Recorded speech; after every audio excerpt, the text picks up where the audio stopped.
afternoon, good evening, depending on where you are. Thank you for tuning in once again. Kiyemba Lwanga E is my name. Welcome to Eve's Handbook at Gospel Assembly Church page. Thank you for liking us. Thank you for listening in and tuning in always on Twitter, Facebook, Instagram, YouTube. Thank you for supporting us. We love your comments. We love your engagements. Thank you so much indeed. We are still in this life and going about our social lives. To some of us, it's not really been so easy. To most of us, we've gotten so many stressors around. But the worst of it has been the Corona-19 pandemic, which has left us into so many social disturbances. And many are still wondering what to do. Many have gotten their emotional stability destabilized. Many have totally broken down. But don't give up. Don't lose hope. I promised you that I will always be bringing you seasoned experts who will be talking to us about handling certain issues. And today, guess what?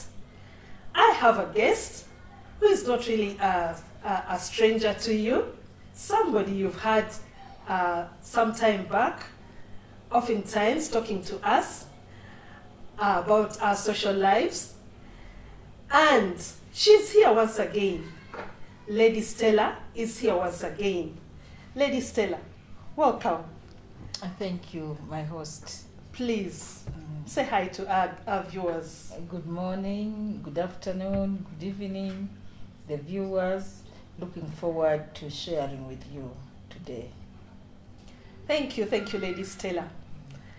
Like I told you that she is a social expert. And what we are talking about today is emotional instability and emotional wellness. The two go hand in hand. The pandemic has really left so many people destabilized, so many people distressed and stressed. But I guess today we have some answers, some solutions onto how we can go about our such emotional instabilities. And Lady Stella, we've had so much. Yes, we have. The pandemic has left a lot of scars, a lot of stress. Yeah. You know, people have been having so many stressors, but this one has, it has been so, what can I call it? It has gone a long way, because when you look at people losing so many people at a go, many of whom may have been breadwinners of families. When you look at so many world economies being destabilized, when you look at so many jobs being lost, when you look at so many schools which are still closed worldwide, when you look at, the other time we were talking about domestic violence, Yes. and a lot of that in the home, in societies. A lot of that, has been happening because due to this cause, the pandemic being the cause now. Now, what some people don't even know whether they are stressed or whatever world they are living in. What may be some of the symptoms of somebody being stressed? Thank you very much, Lady Eve Allen. How do you tell you're stressed? First and foremost, we are living in a very, very difficult time. It is something that is happening for the first time ever, and it has come with the guidelines. Mm-hmm.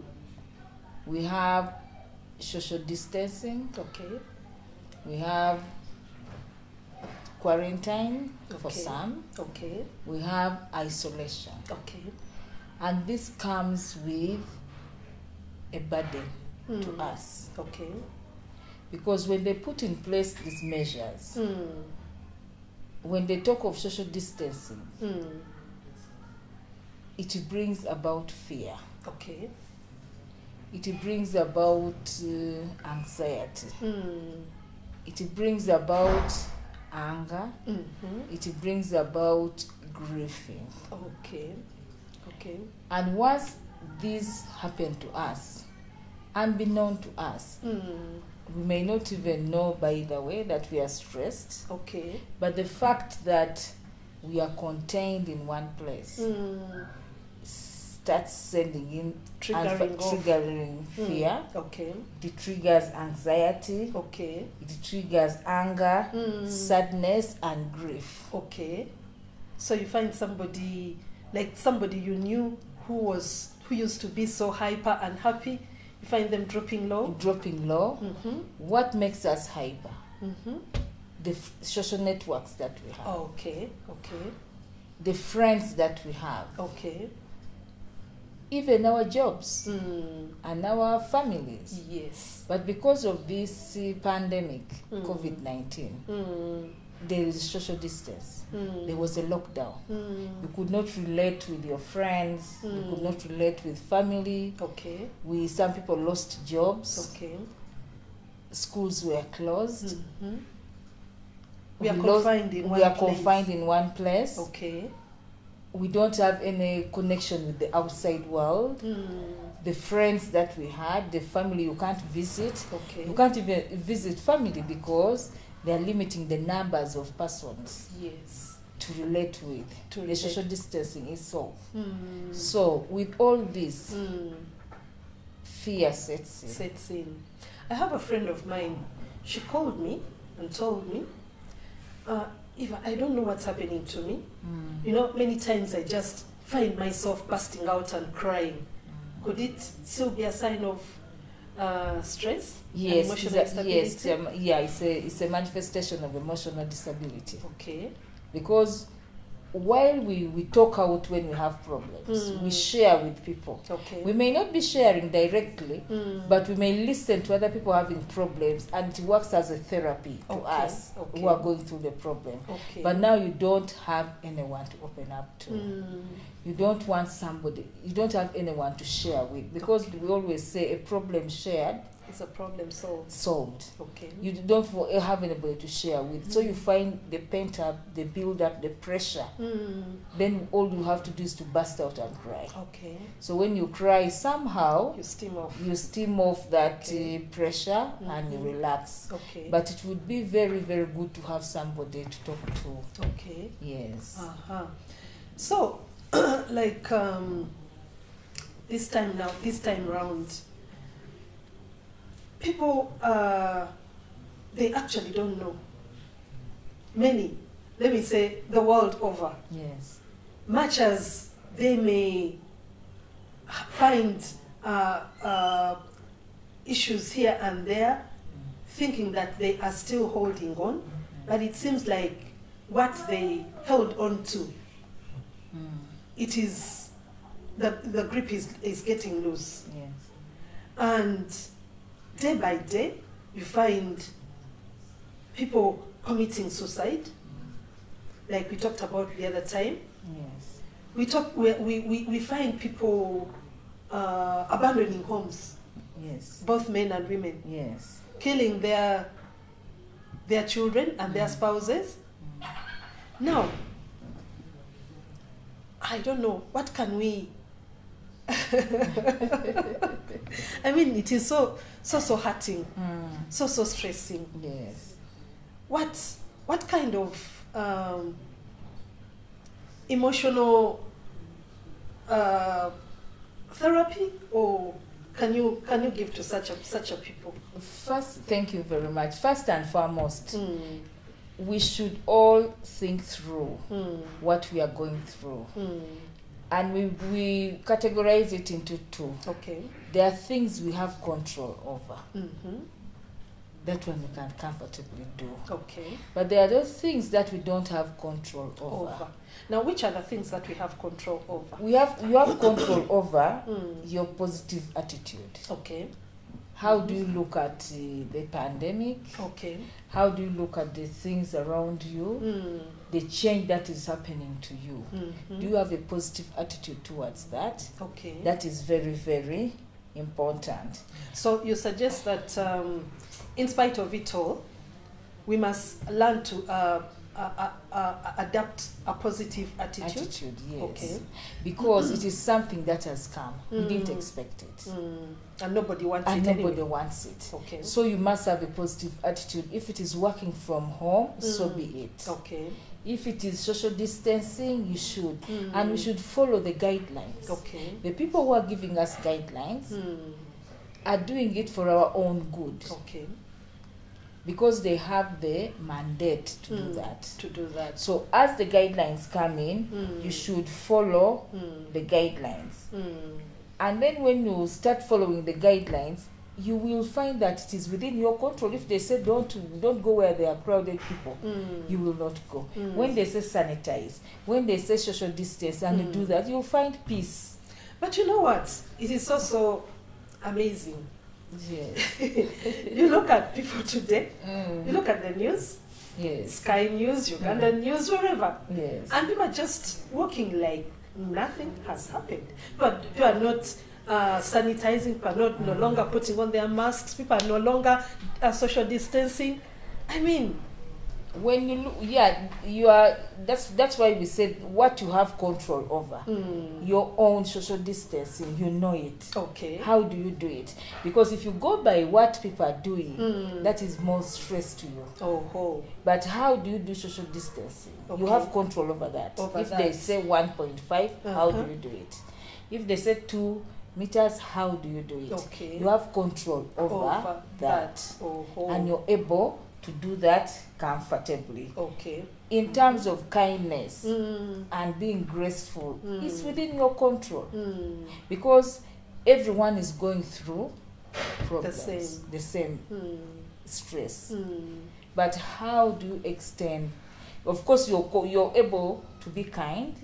You're able to have grace. Yes. You're able to interact with the people that you love. Yes. That is within your control. Okay. And how you do the communication now matters. Okay. You can pick a phone and you call somebody.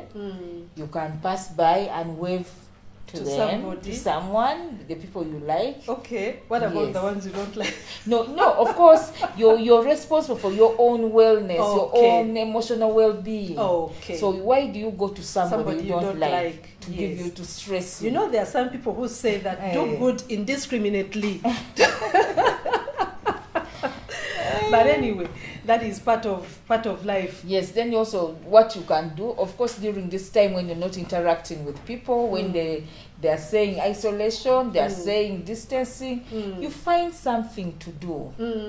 And once you find what you're doing, you're going to relax eventually, because when you're redundant, you start thinking a lot. Okay. But when you find something to do, to occupy you, to keep something you busy, productive. something productive. If they say work from home, okay, what is this working from home? Based on your profession, based on what you're doing, okay, how will you do it from home? If you cannot do it from home, what else can you find and you start doing yes, to occupy your minds? Because you have control over that. Yes. Actually, you remind me. In our neighborhood, there used to be a market. Yes. And you know, like markets, yes, they're really so big. But now, people have resorted to having roadside stalls. Yes. As a measure of social distancing themselves. And you find that, by the way, I think they're getting more clients than they used to when they were in one central market. Yes. Because if I see so many cars at one store, I'll go to the next one.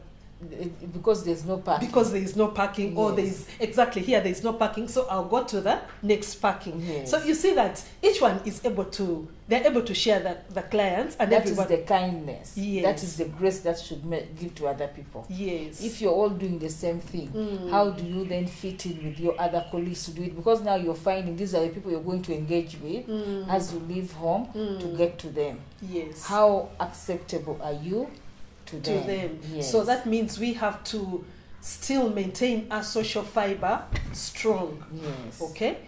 In doing that Whatever we are doing, if we are working from home, whatever Yes. you're doing, make sure that you have people around you. Okay. Yes. So that helps me not to get by myself and always magnifying my stress. Exactly. I can manage my stress. You can levels. manage your stress. Like you said, we see radios every time talking about it. If you find that every time the message is coming and it's depriving you of peace, then you turn it You off. switch off. You switch off. You don't have to Okay. listen to it. Okay. So I can go to a program which can. Can make you feel happy. Okay. Can give you that therapy, emotional therapy. But if you find that every time you're turning it, they are talking about COVID-19, they are talking about the number of deaths, they are talking about the destruction, The increasing numbers.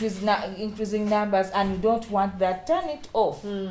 But to maintain the guidelines that they have provided. Because that's every time this information comes in, it depresses you further. Yes. Yes, because even the fact that you're staying with the children at home, if you have children, looking at them alone is a stressor. And starting to think that when are they going to school, how am I going to manage to the dues, the tuition, that one alone also stresses you. So you're better off limiting the information that flows to you. But some people say that, they used to say that when you don't have actually information, yes, you tend to think that the more information you're acquiring about something, moreover something negative, yes, the more you're going to be in the know of some of that particular thing. It is true. You should know. You must have enough information about COVID-19. Okay. That is also something that will help you. Okay. Once you have that information, for instance, from the first time we had a lockdown, it was 2 weeks. Yes. And we all thought after 2 weeks, It will be over. it will be over. Yes. March, April has gone. May, June, we're in July. So we must all know what COVID-19 is. We must know how dangerous it is to us. So when people tell us, of course we have our leaders giving us the guidelines. When they give us the guidelines, we should appreciate that they are doing it for our own good. Okay. You must have that knowledge. Okay. Then you will relax and you say, okay, if this is what it means, let me let it be. Because we've seen it from 2 weeks to 3 weeks to 4 months. Other people are talking of September. So just to stay calm, get to know how it presents itself, and limit on the engagements with other people. Okay. So that calls for us to stop living in self-denial. Yes. You don't have to deny it. Okay. And accept it as it has come. As it has come. And we go about it. And we go about it. Based on the guidelines that they are providing. Okay. Actually, you're talking of the guidelines. It reminds me when God said that He would send us a comforter. I don't think this comforter was just going to be in the upper room to the early church alone. Yes. In such situations like this, yes, it's a time for us to still call on God, call on the Holy Spirit, yes, call on God and ask Him to come and take hold of our hand. As when I cannot manage it, when it is too hard for me, then I still have a comforter. I still have the promise of God. Yes. Yes. Now, Lady Stella. Yes, please. You were talking of something which you can manage and something which you cannot manage. Which I cannot manage. Now, what is that I cannot manage? Yes, what you cannot manage, one is the actions of others. Okay. That is outside your control. Like what? Like if the others decide to say they told us social distancing, they told us isolation, and they're not going to come to you. Yes. And they're not going to be interested in what you're doing. They're not willing to They're socialize not willing with to me. socialize with you. They're not willing to support you. That is beyond you. Yes. You can't. I should not force them. You should not force them, and you should not dwell on thinking of how they should have helped you, how they should have come to you to support you, because they have not. Yes. That is something that is outside your control. Exactly. So you just relax. Don't lament. I'm in problems, and this Stella is my friend. She should have been here. She's not here, and you get depressed. Yes. You don't know what Stella is going through herself. Exactly. You don't know what is going on in her mind. She's also thinking, I'm having problems, and Eve is not coming, has not come. So you don't have to think about that, because you don't have control over it. Okay. Then what to do, if there are rules to follow and they are not following it, what can you do? There's nothing you can do. We don't even know when this pandemic is going to come to an end. Whether it will end whether it will end or not. We don't know. So why should you start be thinking about it? You begin stressing yourself. You begin stressing yourself when it ends, how am I going to manage tuition? How am I going to manage fees? How am I going to start my life? All my capital has gone. Whatever the friends have gone. You don't know. We don't know. Like I said earlier on, we started from 2 weeks. Yes. And we are now 3 months down the road. 5. And we are 5, and we are managing. Aren't we okay? Somehow we are moving on. Somehow we are surviving. Yes. Albeit with challenges. Yes. But we are still surviving. So that is something that we don't have control. And then when you say how others react, that one is not, you have no control over it. And the other people's motives, you don't know. You don't know.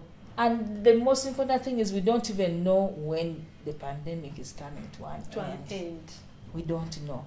And even if it came to an end, the normal is not going to be the normal anymore. Yes. Things are going to change. But life still has to continue. On. And like we see, the pandemic is everywhere. Fortunately for us, some of us have not witnessed death. Yes. Like in our country. Country in Uganda, we thank God for it. We have not witnessed any death. But even you'll find that some of us, we've not even had relatives outside the country. Yes. We've not heard of any death. Yes. That is a positive thing to look at. Yes. A tick. Yes. A tick for you. So of course you may. So why would you worry? Why would you stress yourself? Why would you stress yourself about it when you have very many positive things? Yes, you don't. That one you don't have control over. Yes. Then the other one is other people's motives. You don't know. You cannot get by that. It's beyond you. So why should you keep on imagining and saying, worrying about it, worrying about the way other people look at things?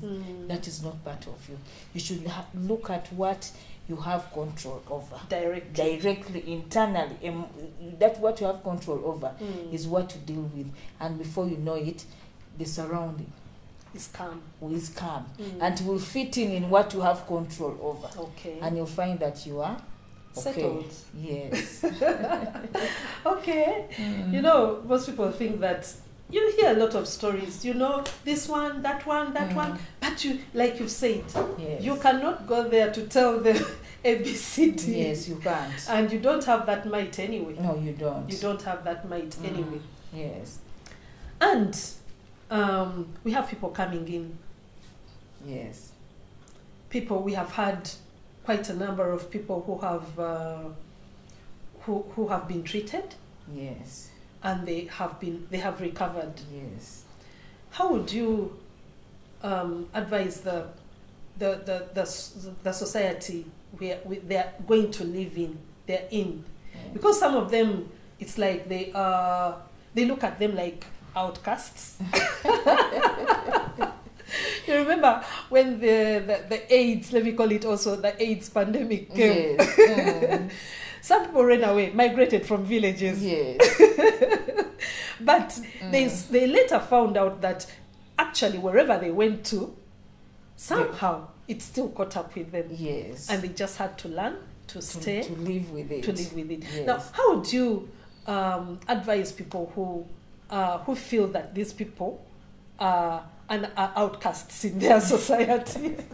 I've not heard of somebody being an outcast as a result of recovering from COVID-19. I saw one. Okay. People were actually, it was over the news, and people were like, that actually the landlord was telling him, find yourself somewhere else to go. I want my house, you're not going to stay in my Now, the reason they behave like, and that's why I said earlier on, one of the things that we should know to have that emotional wellness and well-being is to find out exactly what COVID-19 is. Okay. How does it manifest itself? The basic information Actually, it shouldn't even be basic. You should make sure you get all the information, because the information is everywhere. Okay. On only the Ministry of Health has tried its best in my country, in Uganda, and other countries world over. It is their responsibility. They do so. They've provided information about it. And that's why there are guidelines: social distancing, sanitizing, wash your hands, masks. So they are telling us that's what we should do. And then for starting to stigmatize and discriminate somebody who has recovered, we are being very unfair. We are being very unfair. The fact that they've gone through that and they have recovered is evidence enough that they are okay. They are victors. They cannot spread it. It's not there anymore. The biggest problem is when people hear of the second wave, of the third wave, they don't know what it means. What it means. They assume this one was recovered. It might reoccur. Tell us more about the second wave, the third wave. Oh,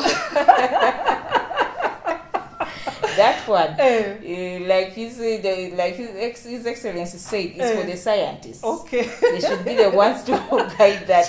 But for me, I would think when somebody has recovered, the chances of reoccurrence are not there.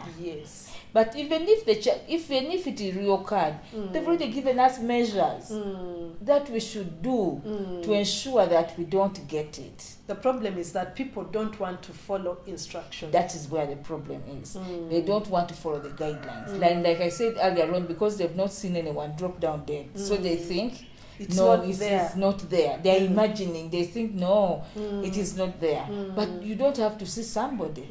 But the fact that people have been quarantined, people have been isolated, and they've told you they are suspects, then after some time they are tested, and some are found to be negative, others are found to be positive, and they are treated. It means they've been treated.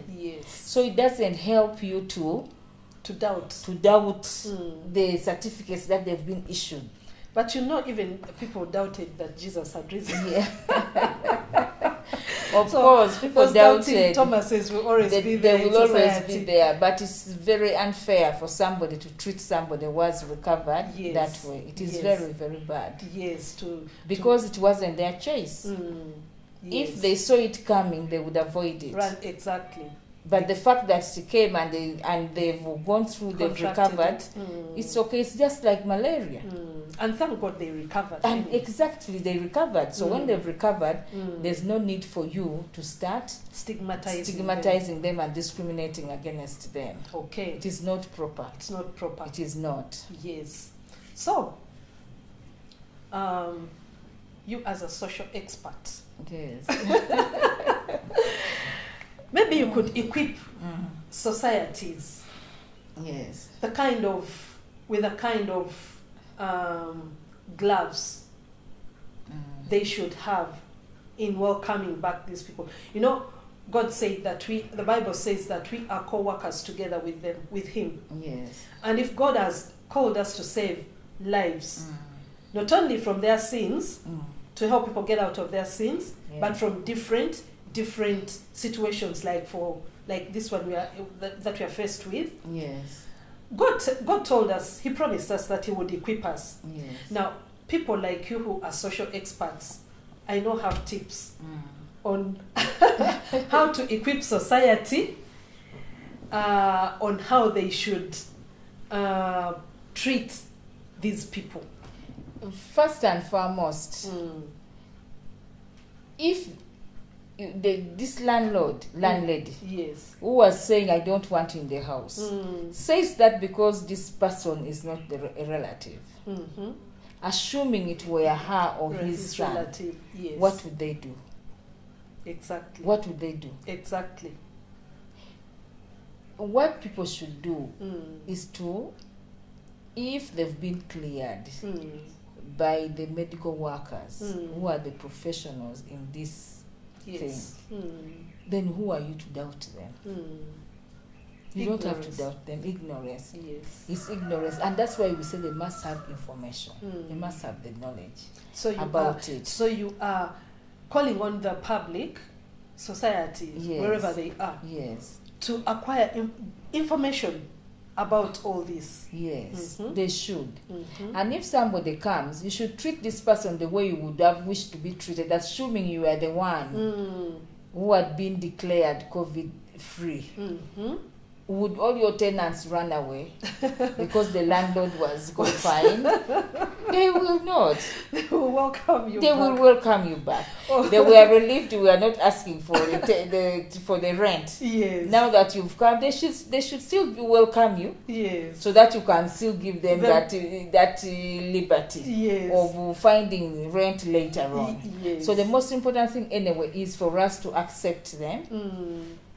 Because they've been declared free. Okay. But then we follow the guidelines. Okay, we do it with caution. With caution, and we follow the guidelines, because once you follow the guidelines, even when you sit, there are scenarios where people have been with people who are COVID-19 positive and they've not gotten it because there's a social distance. Yes. You've put on a mask, you've washed your hands, you've sanitized, and they've not caught it. They've taken all the measures. All the measures. The message is kindly take all the measures and the guidelines as issued by the respective authorities wherever you are. Okay. That is what you should do. Okay. Now, when it comes to our colleagues now, who are for emotional well-being, who are stable and they are distressed, one of the things, there are very many things that you should do. It is talk to your family. Okay. Talk to your friends. Okay. Seek help. For those who have already been who have contracted. Well, for those who have come back. Okay. The ones who are under quarantine, the medical personnel, whoever is there handling them. Okay. So when they get back home, for us, we should support them. We should talk to them, and we should also adhere to the guidelines. Yes. So that means that calls on us as the welcomers. Yes. To have a spirit of empathy. Yes. To be kind. Yes. To be welcoming. Yes. So that this person feels welcome. Yes. Just like you've said. Yes. Than running away from them. I remember you remember sometime back when this thing was starting, I was seeing on TV people running. And then they were asking, one of the news anchor was asking the person, "Why are you running?" Then they say, one of the people said, they saw somebody who just fell down and they thought he had what? COVID. Now instead of helping the person, they all just now helping. They told us it is not our responsibility. They told us once you suspect somebody to have, there are numbers you're supposed to call, and those people should come and pick, because but they all dispersed and ran away. Somebody at least should have called. At least one of them should have called. Okay. They must have called, but the rest, because the message is when you're suspicious of somebody, give us a call. Give us a call. We shall come and do it. When they come, they are well equipped. They know how to go about it. Yes. They can comfortably do it. Okay. Professionally. Now, for you to start going and saying you're touching is a different thing altogether, because they'll not even allow you to touch. The instructions were, once you suspect somebody, give us a call. The numbers were shared. Everyone knows. If there's a suspect, you call. You call. Yes. In fact, in any case, you wouldn't even know what to do. you don't know what to do. How to handle them. Yes. How to carry them, maybe. You might even. And because they say don't touch, social distance. So you may touch and you end up getting it. Contracted. And you don't know how to manage it. So the best would be to call, and the people come and the help. Professionals come and help out. Okay. Yes. So, do you really think in with this information that we are giving, it can help somebody rebuild their emotional wellness? Yes, it can. Some of the things that can help you rebuild your emotional wellness and well-being is to be kind. Okay. To be kind. You know, every time you're bitter, it builds up. It builds up. It actually decreases your immune system, your immunity. Oh. Okay, that's one. Yes, can you imagine something to reduce your immunity? Yes. The doctors tell us you should laugh how many times a day? Yes. How many times a week? Okay. And for you to recover your well-being and wellness, you must be kind. Kindness is, I don't know, it's really very easy. Yes. To be kind. What are some of the ways you can express kindness? Expressing kindness, for instance, somebody, we are in this period, I'll give the COVID-19. Yes. Everybody is having issues with themselves first and their environment and their surroundings. And within your surroundings, there are people who may also going through issues like you're going through, because this is for everyone, by the way, pupils, students, all of us.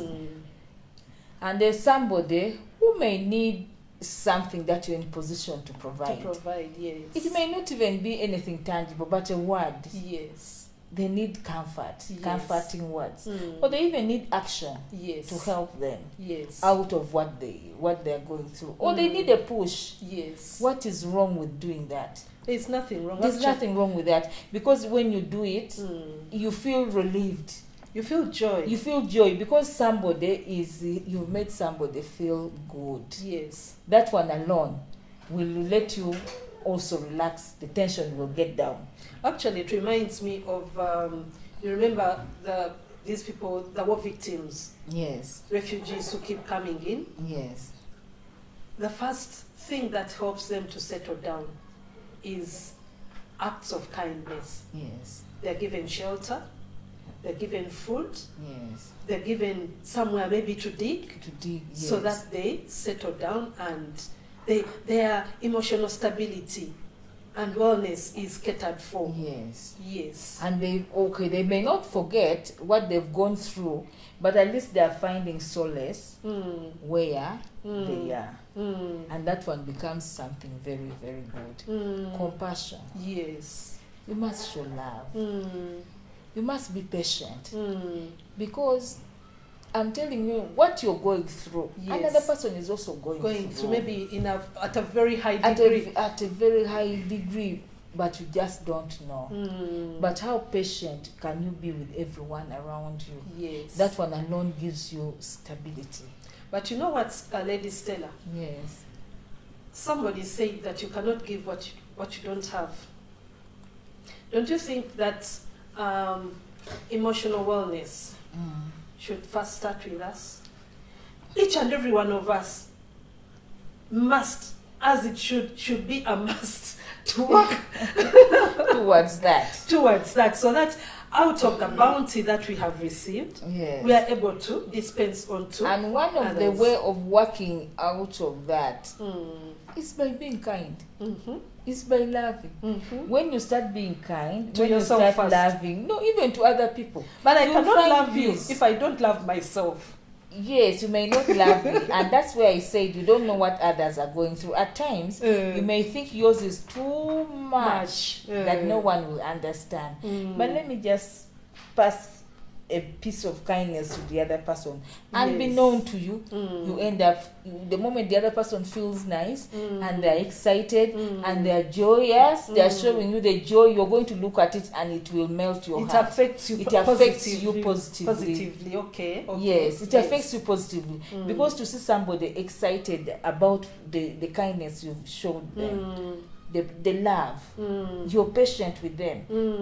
You will then realize that this small thing that I've done has put a smile on this person's face. Yes. It has changed the way they are thinking. That alone will help you. So every time in your mind you get that mental picture of you doing something for that person and seeing them smiling, it affects you. It affects you positively, and that bitterness starts melting down. So then you find, after all, even when I'm going, whatever I'm going through, I still have people who can be happy, who can tell me, Stella, thank you. I'm telling you, you don't know what you've done to me. Then you start realizing that, even when I'm going through this problem, I'm actually still useful. Yes. Then that scale will get off and say, even when I'm going through my problems, there are some people whom I'm better off than, but when I show them kindness, I lighten. Somebody's candle. I light their candle. Yes. That alone will help you. Okay. Then the other thing is also to reach out to family. Okay. Whenever you're not happy, of course we know the times are not proper, but try your best to reach out to family. Okay. My family, or just any family that I can get in touch with? Now, when we say family, it's first and foremost your immediate family. Then there are friends that we've worked with, there are friends we've lived with that have become part of family. Okay.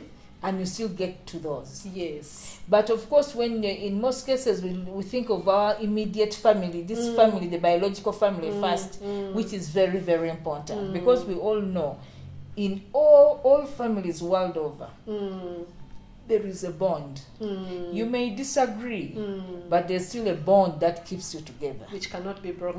Which cannot be broken. And you have to reach out to family. Yes. And when you reach out to family, you will be surprised at how helpful they are going to be. Yes. How helpful they intended to be, but because they didn't know what we are going through, so nobody would come in to help you.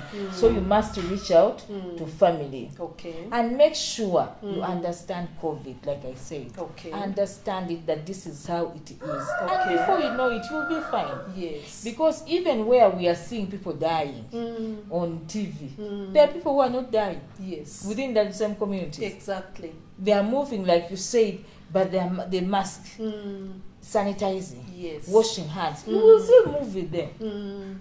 And when you move with them, you'll still survive. Exactly. Because you know exactly what to do. They tell you social distance. They tell you sanitize. They tell you wash your hands. Now, as soon as you reach home, go and wash your hands. Whenever you're entering any building, sanitize. Whenever you're relating with people, social distance. And you will be okay. Okay. Then the other thing that you have to do, you give your mind a break. And take pause from stress. Okay. Give your mind a break. And you don't, like I say, don't listen to all news. They are here. Just give your mind a break.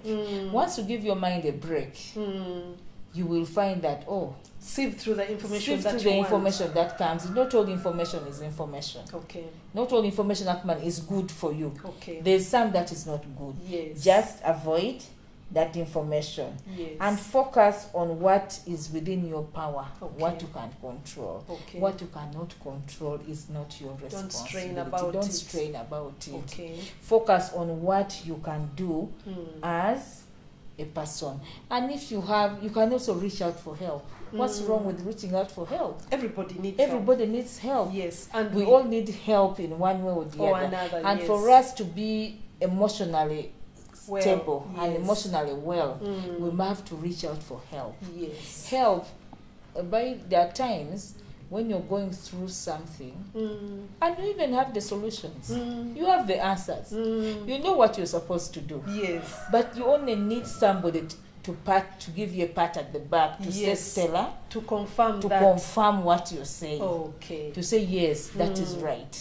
Because you don't want to take responsibility in most cases. So you say, let me cross-check with somebody. So when you're cross-checking with somebody, the person will say, oh, that's the right thing to do. And you feel confident. You feel comfortable. Okay. Because you're fearing, you don't want people to blame you. You don't want people to say you failed. To take charge. So when you ask somebody and somebody says it's fine, you'll find that you're okay. At times you may be going through something that is not even a problem. Yeah. You create your own problem. It's a perceived problem. Okay. Yes. So you need to reach out and talk to people. Okay. And you take care of your physical needs as well. Like what? Walking is a very good therapy. Okay. Walking. But some people are still under lockdown. They're not allowed to walk. You walk around your house. Okay. You walk around your house. You walk around your house. You walk around your house. You walk around wherever you are. Okay. And before you know it, you're going to relax. Yes. The tension will go. Okay. You saw at that time when we were having at the initial stages of lockdown, His Excellency gave us a challenge of exercising in his office at home. Yes. So you can do that. By the way, I've taken over that. You know, I used to exercise in the mornings, and sometimes I would lose out on time. Yes. So do you know what I do? After dinner, do my dishes and everything. I make sure I bathe last. Yes. So after doing all that, I do my exercises, and you rest and you relax. So well. We can do it wherever we are. Yes. You don't have to say you're going to go to the field. You don't have to say I'm going to go on the road. You can do it wherever you are. You just set your mind, and you also have to have some peace of mind, quietness. You just sit somewhere that is very quiet, no noise, and you meditate. What should somebody meditate on? Others meditate upon evil things only. Of course, now for your wellness, you must meditate on positive things. You don't have time for negative things if you want to rebuild your emotional stability. Whatever you think about should be positive. You start imagining positive things. You don't need negative things.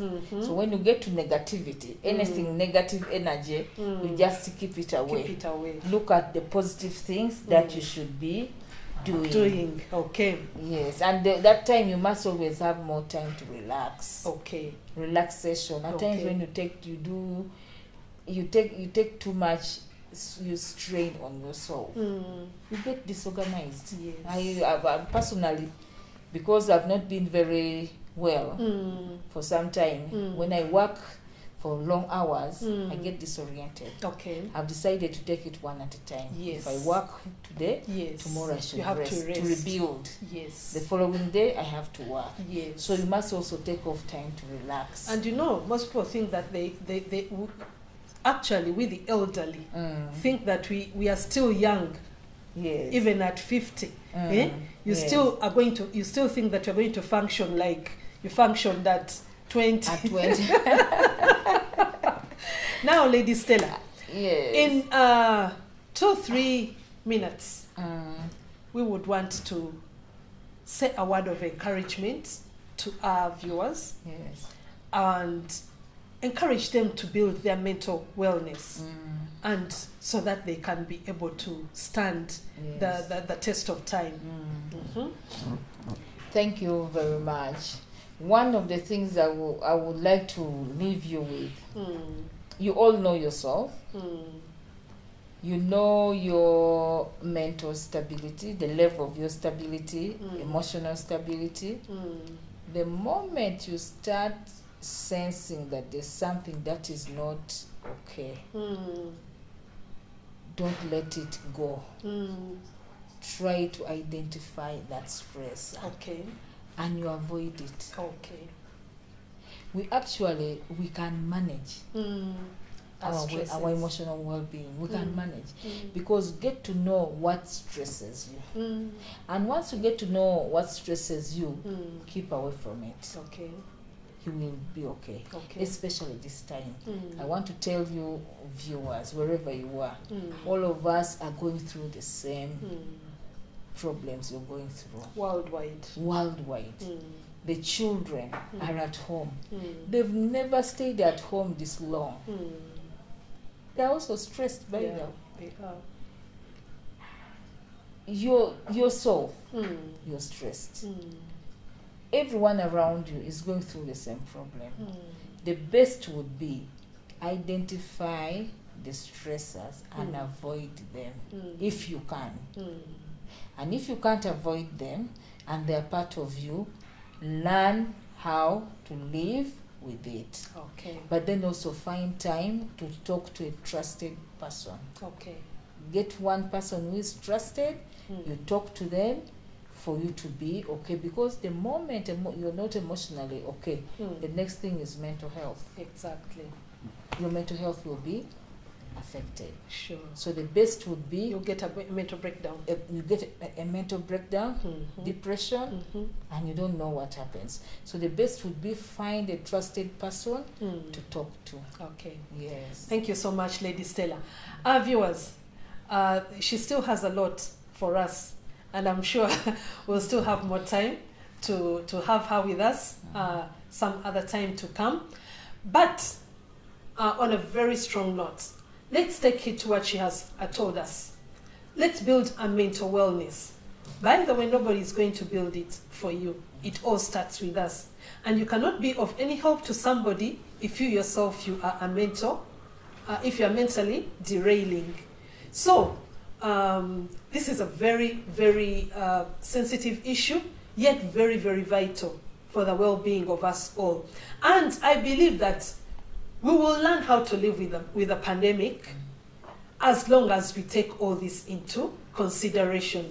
Learn how to love yourself. Learn how to follow the guidelines which have been given to us. Learn how to listen to somebody. One of the people you can listen to is God. Learn to commune with God. He will be your greatest friend, and he will come in and give you all the answers to all your stresses. Remember, she told us, move away from stressors. Don't. Many communities, many cultures want to suppress people and tell them that, no, stay in there, stick in there, when they're actually stressing you. We have been empowered today. Run away from stressors and learn to build your mental wellness. Thank you so much for listening to us tonight. We will still come again to you with yet more therapeutic programs which will help us to build ourselves, build our lives, and live in this world. God gave this world to us to live in it and enjoy it. Thank you so much for listening to us.